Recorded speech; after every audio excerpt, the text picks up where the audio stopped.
नमस्कार, I am Shivani Singh. So friends, कैसे हैं आप सभी? मस्त होंगे यहाँ पे। और डियर फ्रेंड, जैसा आप सबको पता है कि यहाँ पर हमारी जो यूपी ट्रिपल एससी पेट एग्ज़ाम की एग्ज़ाम जो डेट है, जी हाँ, वो भी यहाँ पे आ चुकी है। अब भैया यहाँ पर देखो 6 और 7 आपका सितंबर को एग्ज़ाम है, ठीक है ना। अब यहाँ पर हम क्या करें, बहुत सिंपली बात है। अब देखो, मैंने आपको यहाँ पे all GK full chapters, complete theory, then last में एमसीक्यू कंप्लीट करा दिए। अब मेरा सिर्फ और सिर्फ टारगेट यहाँ पर जो है, वो मेरा टारगेट है यहाँ पर ओनली आपको सॉल्व पेपर कराना। जी हाँ, जब तक एग्ज़ाम नहीं हो जाए तो पूरे 1 मंथ तक चैप्टर वाइज मैं आपको सॉल्व पेपर कराऊंगी। और एक सेशन में यहाँ पे 2-2 सब्जेक्ट्स कॉम्बिनेशन रहेंगे, 10-10 क्वेश्चन रहेंगे, प्लस एक्स्ट्रा पॉइंट्स में रहेंगे। और अगर आपको ये PDF चाहिए ना, तो फटाफट टेलीग्राम ज्वाइन कर लो, वहाँ पर सारी PDF और ये भी जितनी बेहतरीन कंटेंट मैंने आपको थ्योरी का प्रोवाइड कराया ना, उतना ही मस्त कंटेंट यहाँ पर ये प्रीवियस क्वेश्चन पेपर का है। तो बिल्कुल भी एक भी वीडियो को स्किप मत करना और लास्ट तक देखना। स्किप करोगे ना तो फिर कहोगे कि क्या हुआ क्या नहीं हुआ, ठीक है ना। चलो, सो यहाँ पे पार्ट फर्स्ट है। सबसे पहले आपका टेस्ट होगा हिस्ट्री का। सबसे पहले हिस्ट्री टेस्ट है, देन लास्ट में पॉलिटी 10 क्वेश्चन रहेंगे। चलो, तो हिस्ट्री टेस्ट होगा यहाँ पे पहले। तो बहुत ही गजब के क्वेश्चन है और ये सारी चीज़ें ओबियसली मैंने आपको करा दी है। फर्स्ट क्वेश्चन है, निम्नलिखित में से किस युग में तांबे का पहली बार उपयोग किया गया था? भैया, तांबे का पहली बार उपयोग कब किया गया था? और थ्योरी में मैंने पढ़ाया है ज़बरदस्त तरीके से। तो तांबे का पहली बार जो उपयोग किया गया था, अगर बात करते हैं तो ये किया गया था आपका किसमें? ताम्रपाषाण युग में। किसमें किया गया था? ताम्रपाषाण युग में किया था। ऑब्वियसली यहाँ पे सी ऑप्शन हमारा क्या होगा? राइट होगा, ठीक है ना। सी ऑप्शन क्या है भैया? यहाँ पे करेक्ट है। 1 मिनट ओनली।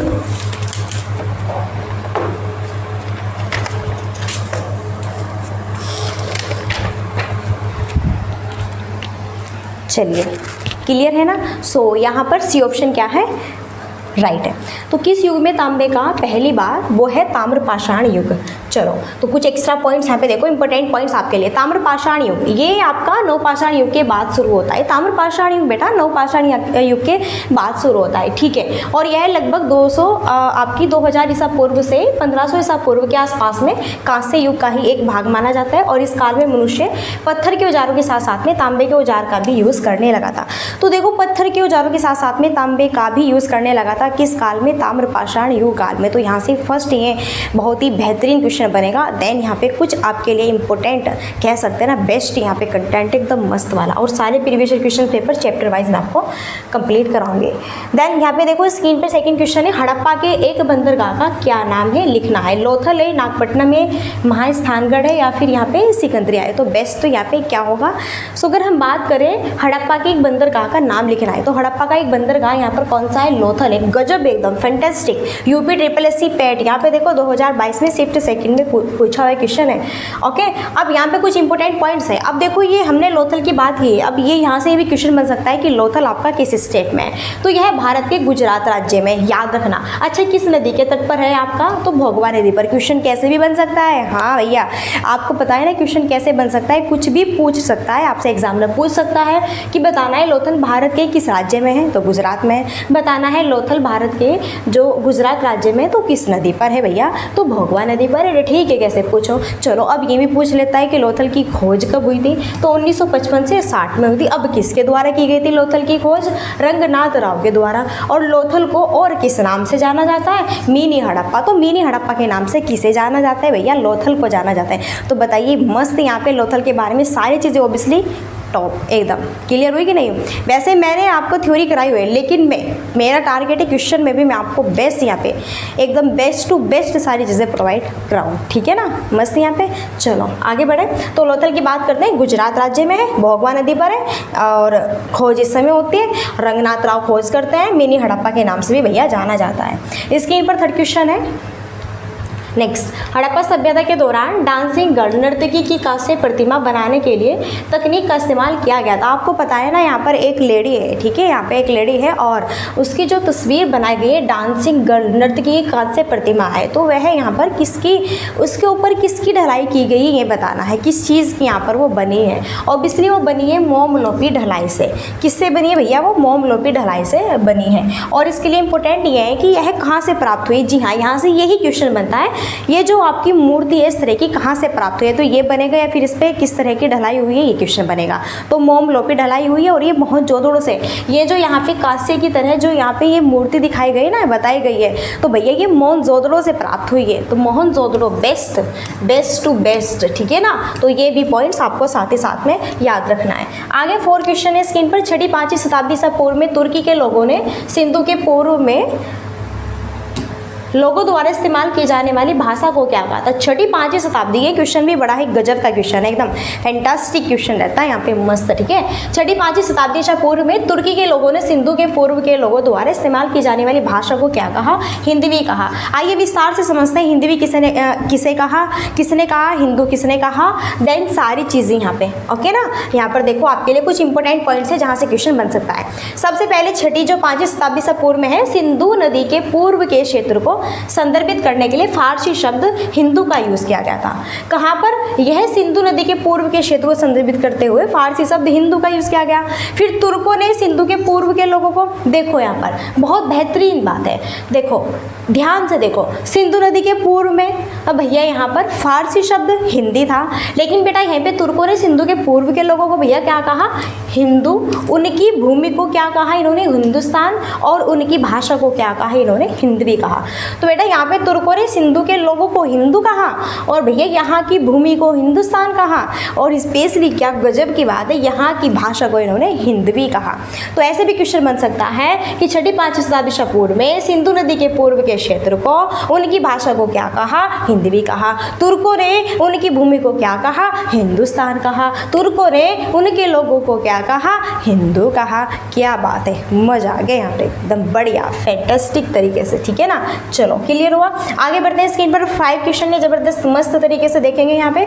हड़प्पा संस्कृति की मोहर और टेराकोटा कला पर निम्नलिखित में से किस जानवर को दर्शाया नहीं गया है। बाघ है, गाय है, गेंडा है, या फिर हाथी है। तो भैया बाघ भी है, गेंडा भी है, हाथी भी है, लेकिन यहाँ पे गाय को नहीं दर्शाया गया है ऑब्वियसली, ठीक है ना। सारी चीज़ें क्लियर है। चलो तो यहाँ पे कुछ इंपॉर्टेंट पॉइंट्स है वो हम जान लेते हैं। एक्चुअल में इस काल की मोहरों की अगर बात करें, वर्गाकार, त्रिकोणीय और आयताकार होती थी। आपसे ये भी पूछा जा सकता है कि ये जो मोहरें हैं यह किस आकार की होती थी। तो भैया ये आपकी यहाँ पे वर्गाकार, त्रिकोणीय और यहाँ पर आयताकार होते थे। और यह मुद्रा लेख इसमें किस तरह से लिखी गई थी, दाएं से बाएं की ओर लिखा गया है। इस पर बैल, गेंडा, हाथी आदि का चित्र मिलता है। टेराकोटा पकी हुई मिट्टी से बनाई गई मूर्ति होती है। यहाँ से ये भी क्वेश्चन बन सकता है बेटा, बहुत नॉर्मल सा, कि टेराकोटा ये आपका क्या कहलाता है। ओके, तो टेराकोटा यह पकी हुई ईंटों से बनाई गई मूर्ति होती है। टेराकोटा कला राजस्थान की बहुत ही फेमस हस्तकलाओं में से एक यहाँ पे मानी जाती है। तो बताइए सारी चीज़ें क्लियर हुई कि नहीं हुई, स्पेशली क्लियर हुई। अगर मोहरे पूछे वर्गाकार, त्रिकोणीय, आयताकार होती है यहाँ पे, और किस तरह लिखा जाता है यह आपका मुद्रा लेख। यहाँ पर देखो हड़प्पा संस्कृति की मोहर और टेराकोटा, जो टेराकोटा कला है, टेराकोटा की बात करें, टेराकोटा पर मुद्रा लेख दाएं से बाईं ओर लिखी जाती है। टेराकोटा में आपकी जो यहाँ पे इसका आकार होता है वर्गाकार, त्रिकोणीय, आयताकार होता है, और यहाँ पे गाय का चित्र नहीं मिलता। टेराकोटा राजस्थान की बहुत फेमस यहाँ पे हस्तकलाओं में से एक मानी जाती है। और टेराकोटा भैया पकी हुई ईंटों से बनाई गई आपकी मूर्ति होती है। खलास, ठीक है ना। नेक्स्ट आगे बढ़ते हैं, स्क्रीन पर 6 क्वेश्चन है, बड़ा ही जबरदस्त है यहाँ पे। ओके चलो ऑब्वियसली नेक्स्ट है, हड़प्पा काल का इनमें से कौन सा नगर 3 भागों में डिपेंड है, विभाजित है। लोथल है, कालीबंगा है, मोहनजोदड़ो है, या फिर धोलावीरा है। तो हड़प्पा काल का इनमें से कौन सा नगर है जो 3 भागों में है भैया, धोलावीरा। डी ऑप्शन यहाँ पे 3 भागों में है भैया धोलावीरा, ठीक है ना, याद रखना है। अब इंपॉर्टेंट कुछ पॉइंट्स हैं आप देख सकते हैं यहाँ पे। एक्चुअल में बात करें, यह भारत में सिंधु सभ्यता का दूसरा सबसे बड़ा नगर है। जो धोलावीरा की बात कर रहे हैं तो यह आपका भारत में सिंधु सभ्यता का दूसरा सबसे बड़ा नगर है। धोलावीरा की खोज की बात करो 1967 में 68 में किसने की थी, जेपी जोशी ने की थी। और धोलावीरा से विशाल जलाशय के साक्ष्य भी प्राप्त हुए हैं। जी हाँ, यहाँ से एक छोटा सा ये भी क्वेश्चन बन सकता है कि कहाँ से आपके विशाल जलाशय के साक्ष्य प्राप्त हुए हैं, धोलावीरा से हुए हैं। कहाँ पर आपके, या फिर ये क्वेश्चन बन सकता है धोलावीरा की खोज किसने की थी, जेपी जोशी ने की थी, कब की थी, या फिर सिंधु सभ्यता का दूसरा सबसे बड़ा नगर कौन सा कहलाता है, यहाँ पर आपका धोलावीरा कहलाता है, जो कि 3 भागों में डिवाइड होता है, ठीक है ना। चलिए नेक्स्ट 7 क्वेश्चन, इनमें में से कौन सा सिंधु घाटी की सभ्यता से संबंधित स्थल नहीं है? कालीबंगा, पाटलिपुत्र, रोपर और लोथल। देखो जो पाटलिपुत्र है भैया, ये पाटलिपुत्र आपका यह है, यहाँ पर आपका सिंधु घाटी की सभ्यता से संबंधित नहीं है। अब क्यों नहीं है ये भी सारी चीज़ें मैं बताऊंगी। एक्चुअल में यह मौर्य साम्राज्य की कैपिटल है, राजधानी है, ठीक है ना। चलो अब हम डिस्कस कर लेते हैं कि लोथल से क्या क्या वस्तुएं प्राप्त हुई है और रोपड़ से क्या क्या वस्तुएं प्राप्त हुई है, यहीं पर कालीबंगा से क्या क्या प्राप्त हुआ है। तो लोथल से प्राप्त वस्तुएं युगल समाधि, पतन, घोड़े के अवशेष, धान की भूसी और वृत्ताकार अग्निवेदिका। क्वेश्चन ऐसे बनेगा कि घोड़े का अवशेष कहाँ से प्राप्त हुआ है? लोथल से प्राप्त हुए, पढ़ रखा है। रोपड़ से क्या क्या वस्तु प्राप्त हुई? तांबे की कुल्हाड़ी प्राप्त हुई है भैया, और मानव कंकाल के साथ में कुत्ता भी। जी हाँ, बहुत इंपॉर्टेंट है, ये बहुत इंपॉर्टेंट है। मानव कंकाल के साथ में कुत्ता भी कहाँ से प्राप्त हुआ है? रोपड़ से प्राप्त हुआ है। कालीबंगा से आपके जुते हुए खेत और बेटा अग्निकुंड प्राप्त हुए, तो यहाँ से भी बहुत ही मोस्ट इंपॉर्टेंट क्वेश्चन बन सकता है। अच्छा, अब बात करें पाटलिपुत्र की, तो पाटलिपुत्र आपका क्या है? यह एक मौर्य साम्राज्य की राजधानी है। क्या है भैया? यह आपकी मौर्य साम्राज्य की एक राजधानी है, ठीक है ना। आगे बढ़े, स्क्रीन पर 8 क्वेश्चन है। मोहनजोदड़ो शब्द का क्या अर्थ है? यहाँ पे पसंदीदा शहर है, रहने की जगह है, माउंट ऑफ द डेड है। तो आपको पता है मोहनजोदड़ो का अर्थ क्या है? मृतकों का टीला। इंग्लिश में से क्या बोलते हैं? माउंट ऑफ द डेड यहाँ पर कहा जाता है। मोहनजोदड़ो शब्द का अर्थ होता है क्या यहाँ पर आपका? मृतकों का टीला।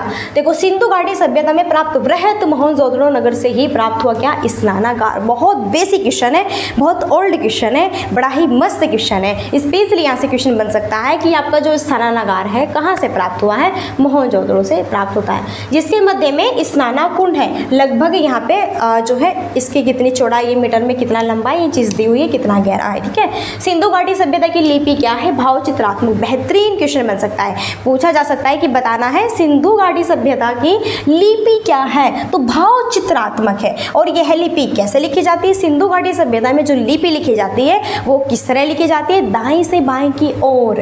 कैसे? दाएं से बाएं की ओर लिखी जाती है, ठीक है ना। पीडीएफ आपको मिल जाएगी, टेंशन नहीं लेना है, वहां से आप इसे बारी बारी से अभ्यास करके आपके पास ओनली 1 मंथ आपके पास में है। स्पेशली ये तो समझो, अब चले जाएंगे जो उसमें बचे हुए कुछ डेज, ठीक है ना। चलो, सिंधु घाटी सभ्यता के बारे में इनमें से कौन सा कथन सही है ये बताना है। सिंधु लोग कपास का उत्पादन करने वाले पहले थे, या फिर उन्होंने लकड़ी के बक्से में अनाज भंडारित किया, या फिर सिंधु घाटी सभ्यता पंजाब, सिंध, यहाँ पे बलूचिस्तान, गुजरात, राजस्थान और पश्चिम बंगाल के कुछ हिस्सों को कवर करती है, या फिर सिंधु लोग कुत्तों, बिल्लियों और घोड़ों को बड़े पैमाने पर पालते थे। ग्राम विकास अधिकारी जो है एग्जाम में यह शिफ्ट फर्स्ट में क्वेश्चन पूछा गया है। ऑब्वियसली सही आंसर होगा क्या भैया? सही कथन यहाँ पर है सिंधु लोगों के बारे में कि कपास का उत्पादन करने वाले पहले लोग आपके सिंधु घाटी सभ्यता के ही थे। ओके, जी हाँ। चलो, अब इम्पोर्टेंट फैक्ट्स हैं। सबसे पहले यहीं के निवासियों ने, कहाँ के? सबसे पहले कपास की खेती कहाँ के निवासियों ने भैया? सिंधु घाटी सभ्यता के जो है निवासियों ने ही सबसे पहले कपास की खेती करना प्रारंभ किया। ऐतिहासिक काल में मेसोपोटामिया में कपास के लिए सिंधु शब्द का प्रयोग किया जाना वाला, यूनानियों ने इसे सिंडन भी कहा, और जो सिंधु का ही क्या है? रूपांतरण है। ऐसे पूछा जा सकता है कि सिंडन जो है किसने कहा? सिंधु को सिंडन किसने कहा भैया? यूनानियों ने कहा। ठीक है, आपको पता है ना कि सबके अपने अपने अलग अलग ये होते हैं कि नहीं हम तो ये नेम रखेंगे, ये नेम रखेंगे। ओके भैया, रख ले, ठीक है, बिगाड़ ले, तुझे जो बिगाड़ना है, हमारा नेम ही तो बिगाड़ेगा, बिगाड़ो।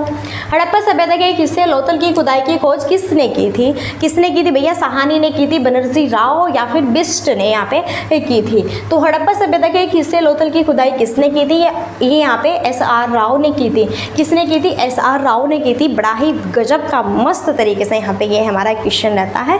ओके, चलिए इसके बारे में कुछ थोड़ी सी डिटेल है। अब बात करते हैं सबसे पहले हम लोथल, सेंधो सभ्यता का एक क्या है? प्रमुख स्थल है। लोथल का टीला अहमदाबाद गुजरात जिले में सरगवल नामक ग्राम में भोगवा नदी के तट पर है। मैंने कहा ना, लोथल किस राज्य में? गुजरात में है। और किस नदी पर है? भोगवा नदी पर है। ठीक है भैया, ठीक है। और यहाँ पर जो है 1955 में 1960 के मध्य SR राव ने इसकी खुदाई की थी। यहाँ के नगर 2 भागों में विभाजित है, पहला दुर्ग और दूसरा नगर। दुर्ग यानी कि गढ़ी और जो है निचला क्या? नगर यहाँ पर कहलाता है। तो लोथल की यहाँ पर ये स्पेशली आपकी बात कर रहे हैं, ठीक है ना। क्लियर है। तो लोथल की खुदाई की खोज किसने की थी? भी हमने पीछे क्वेश्चन किया था ना, SR राव यहाँ पे इसकी खोज करता है, तो इसके बारे में कुछ एक्स्ट्रा पॉइंट्स ये भी यहाँ पर है।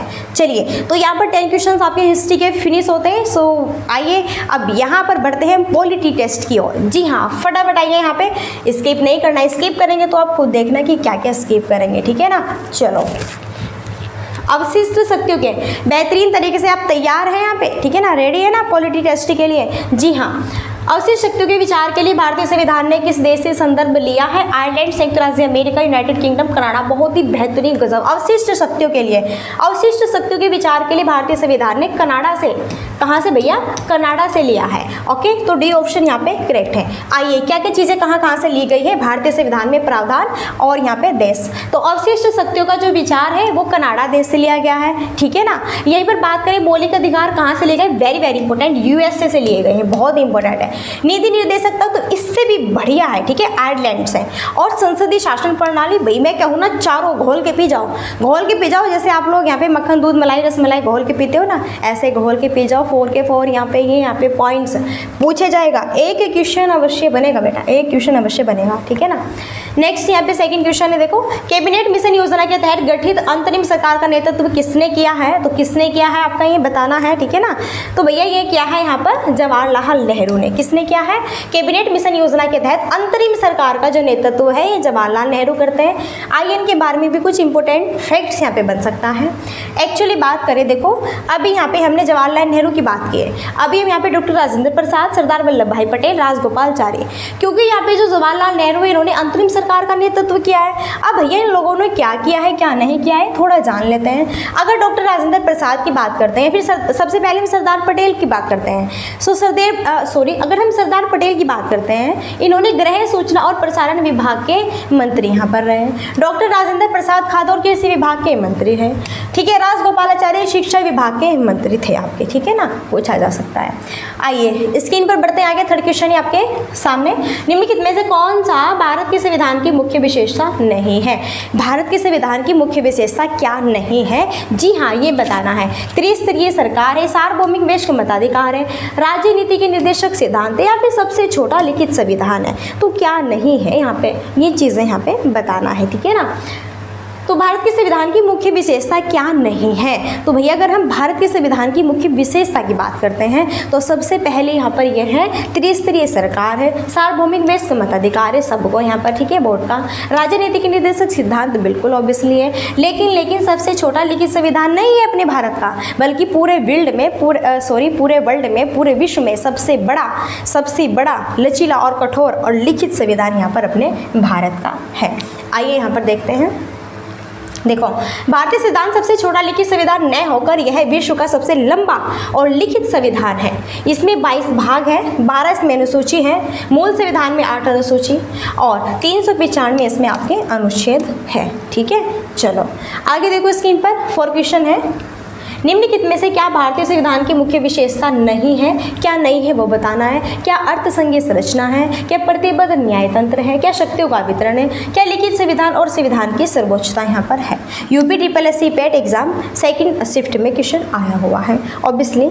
आगे बढ़े, नेक्स्ट यहाँ पर क्या है? प्रतिबद्ध न्यायतंत्र, ठीक है, प्रतिबद्ध न्यायतंत्र यहाँ पर यहाँ के संविधान की मुख्य विशेषता बेटा नहीं है।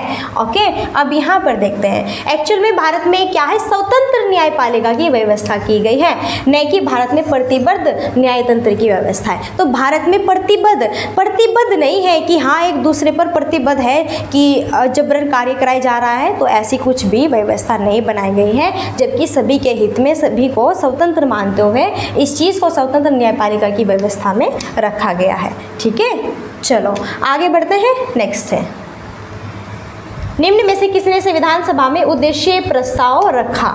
तो यहाँ पे संविधान सभा में उद्देश्य प्रस्ताव किसने रखा? जवाहरलाल नेहरू ने रखा, महात्मा गांधी ने रखा, अम्बेडकर ने रखा, या फिर BN राव ने रखा? किसने रखा है भैया? ठीक है, तो यह रखा है आपका, किसने बताना है। सो राइट आंसर होगा क्या यहाँ पे, जवाहरलाल नेहरू। आइए देखते हैं, संविधान सभा में उद्देशीय प्रस्ताव की बात करते हैं तो यह आपका जवाहरलाल नेहरू ने रखा है। अब कब रखा था आपका, 13 दिसंबर 1946 को प्रस्तुत किया गया था। और B.R. अम्बेडकर आपके प्रारूप समिति के अध्यक्ष कहलाते हैं। B.R.N. राव संवैधानिक सलाहकार की भूमिका का निर्वहन इन्होंने किया। तो एक्स्ट्रा पॉइंट्स भी मैंने आपके साथ में डिस्कस किया। चलो, तो यहाँ पे बात हुई है संविधान सभा में उद्देशीय प्रस्ताव। उद्देशीय प्रस्ताव की बात करते हैं तो जवाहरलाल नेहरू आते हैं। कब, 13 दिसंबर 1946 को इन्होंने प्रस्तुत किया। B.R. अम्बेडकर को हम यहाँ पे प्रारूप समिति के अध्यक्ष के रूप में जानते हैं। यहीं पर हम बात करें B.N. राव, यह संवैधानिक सलाहकार की भूमिका का निर्वहन करते हैं। ओके, सारे एक एक पॉइंट्स को रट डालो, बिल्कुल दिमाग में ऐसे फील्ड कर लो अगर आपको क्लियर करना है। भारत जैसे देशों के लिए उपयुक्त संघवाद का श्रेष्ठ स्वरूप क्या है? सहकारी संघवाद है, परस्पर विरोधी संघवाद है, सौदाकारी संघवाद है, फिर केंद्रीकृत है। तो बेस्ट होगा यहाँ पर क्या, सहकारी संघवाद है। ओके, चलो स्क्रीन पर 7 क्वेश्चन है, आगे बढ़े। संविधान सभा का प्रथम अधिवेशन कब हुआ था? तो संविधान सभा का जो प्रथम अधिवेशन है कब हुआ था? 9 दिसंबर 1946 को हुआ था। प्रथम अधिवेशन की बात की गई है संविधान सभा में। संविधान सभा में प्रथम अधिवेशन की बात की गई है तो भैया 9 दिसंबर 1946 को यह आपका हुआ था। चलो, इसके स्थायी अध्यक्ष संविधान सभा के सबसे वयोवृद्ध सदस्य होने के कारण, अगर आपसे पूछे कि यहाँ पर संविधान सभा में अस्थायी अध्यक्ष, संविधान सभा के अस्थायी अध्यक्ष कौन थे? डॉक्टर सच्चिदानंद सिन्हा थे। क्यों? क्योंकि यह है वहाँ पे उस समय में सबसे वयोवृद्ध, यानी कि सबसे ज़्यादा आपके कह सकते हैं ना, देखो जिसकी एज ज़्यादा है सो नॉलेज उसे ही उतरी है। ओके, आई होप यही चीज़ें इन्होंने इसमें शो की है। और 11 दिसंबर 1946 को संविधान सभा ने डॉक्टर राजेंद्र प्रसाद को निर्विरोध संविधान सभा का स्थायी अध्यक्ष के रूप में चुना। 2 फैक्ट्स वाले क्वेश्चन बनते हैं। कैसे कैसे क्वेश्चन बनते हैं? अगर पूछे अस्थायी अध्यक्ष, अगर अस्थायी अध्यक्ष पूछे तो यहाँ पर बेटा डॉक्टर सच्चिदानंद सिन्हा है। अगर यहाँ पर स्थायी अध्यक्ष पूछे तो डॉक्टर राजेंद्र प्रसाद है। बताइए क्लियर हुआ कि नहीं? अगर आपसे अस्थायी अध्यक्ष पूछे तो यहाँ पर कौन होंगे? डॉक्टर सच्चिदानंद सिन्हा। और यहीं पर अगर स्थायी अध्यक्ष पूछे तो कौन होंगे? आपके यहाँ पर डॉक्टर राजेंद्र प्रसाद होंगे।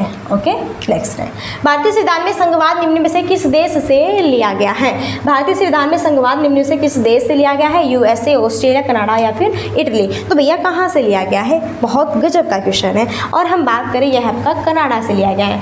का संघवाद की बात करते हैं, अगर हम संघवाद की बात करते हैं तो यह चीज़ आपकी कनाडा से ली गई है। कहाँ से ली गई है? कनाडा से ली गई है ऑब्वियसली। आगे, मॉन्टफोर्ट सुधारों की सबसे महत्वपूर्ण विशेषता क्या थी? तो क्या थी यहाँ पर? केंद्र और रियासतों के मध्य शक्तियों का विभाजन था, या फिर इनमें से कोई नहीं, या फिर रियासतों में द्विशासन था? जी हाँ, केंद्र और रियासतों के साथ साथ में द्वैध शासित रियासतों के मध्य शक्ति का बंटवारा भी यहाँ पर था।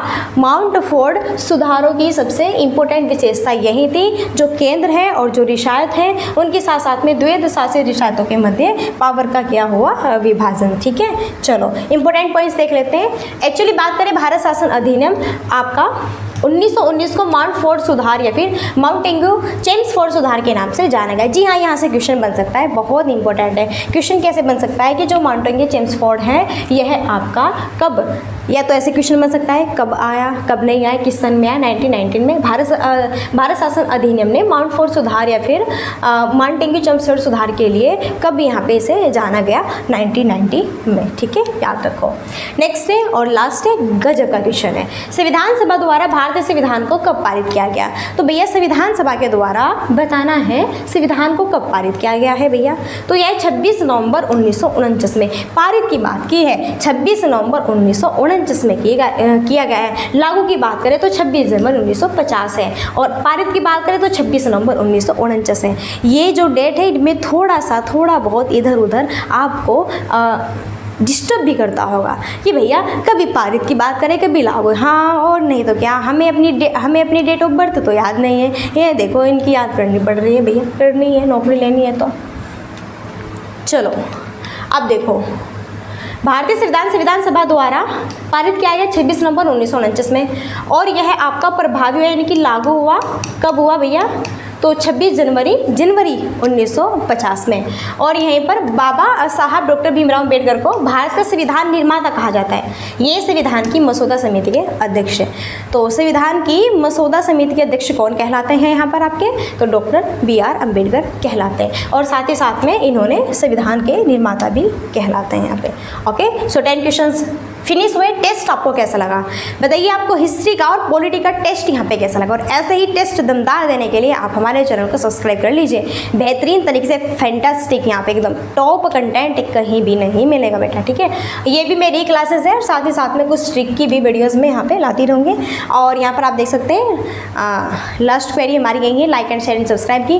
जाते जाते एक बात और कह दे रही हूँ, मैंने प्ले लिस्ट बनाई हुई है जिसमें हिस्ट्री और चैप्टर वाइज यहाँ पर मैंने थ्योरी, लास्ट में क्वेश्चन, 30-40 क्वेश्चन के 60 वीडियो से भी ज़्यादा यहाँ पर है। आपकी प्लेलिस्ट को चेक कीजिएगा, सारी वीडियो को फटाफट वॉच कर लो। 1 मंथ का ही समय है, समझो।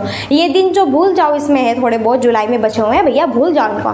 सिर्फ और सिर्फ 1 ही मंथ है आपके पास। फटाफट अपनी तैयारी को कंप्लीट कर लो और रिवाइज करना स्टार्ट कर दो, ठीक है ना। और कंटिन्यू शॉर्ट पेपर यहाँ पे देखने के लिए चैनल को भी फटाफट सब्सक्राइब आप कर सकते हैं। तो यहीं पर अब हम मिलते हैं नेक्स्ट सेशन में, और तब तक के लिए so thanks for watching, keep study and bye bye, take care. जय हिंद, जय भारत, नमस्कार।